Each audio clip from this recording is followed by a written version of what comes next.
కానీ ఆయన చెప్పినట్టు 100% జరిగింది. ఏపీ సీఎం సీబీఎన్ విజనరీ కాదా? ఇది ఈ ఒక్క ఇన్సిడెంట్‌తో ప్రూవ్ చేయొచ్చు. బట్ అంతకన్నా ముందు ఎమ్మెల్యే వైఎస్ జగన్ ఏదో అంటున్నారు. అదేంటో చూద్దాం. వెంకటేశ్వర స్వామితో ఆడుకుంటా ఉన్నాను. కలియుగ దైవం అంటారు వెంకటేశ్వర స్వామి. తెలిసి వెంకటేశ్వర స్వామితో ఆడుకుంటా ఉన్నారు. వెంకటేశ్వర స్వామి విషయంగా ఎవరైనా ఆడుకుంటే మాత్రం మామూలుగా ఉండదు. వారి పాపం అనేది పండి వారికి జరగబోయే నష్టం.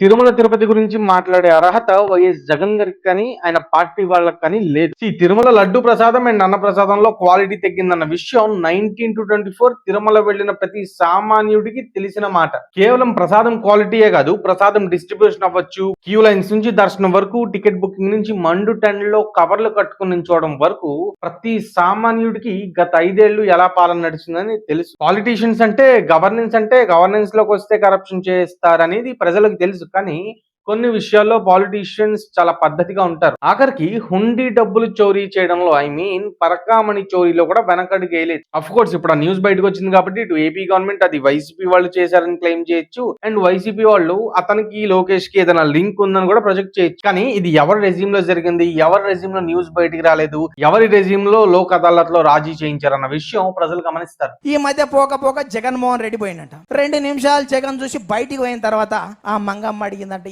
ఎందుకు స్వామి ఆయన రాగానే కూర్చున్నామంటే, నీకు తెలియదేవా అని సంగతి, కుర్చీ లేక తిరుగుతుండు, మనం లేస్తే ఆడు ఇంట్లో కూర్చుంటాడు అనేటువంటి పరిస్థితి రాష్ట్రం. మళ్ళా డౌట్ వచ్చిందంట స్వామికి, గర్భగుళ్ళకి వెళ్ళి వచ్చేసి మళ్ళా తొంగి చూస్తున్నాడు. వాని సంగతి తెలియదే, పోయేటప్పుడు ఉండి సంకలు పెట్టుకొని పోతుండో ఏమో వాడు. సో మీకు ఈ వీడియో చూసిన వాళ్ళకి అర్థం అవుద్ది, 19 లో గవర్నమెంట్ మారితే ఏమవుతుంది, దేవుడు కూర్చునే స్థానం కూడా మాయమైపోతుంది, దేవుడి హుండీ మాయమైపోతుంది అని చెప్పి జస్ట్ ఒక పొలిటికల్ గా మాట్లాడి ఉండొచ్చు, కామెడీ చేయడానికి మాట్లాడి ఉండొచ్చు. కానీ ఆయన చెప్పినట్టు 100% జరిగింది. తిరుమల కొండపైన జగన్ రక్షక అని చెప్పి వైవి సుబ్బారెడ్డి గారి వైఫ్ అన్నారు.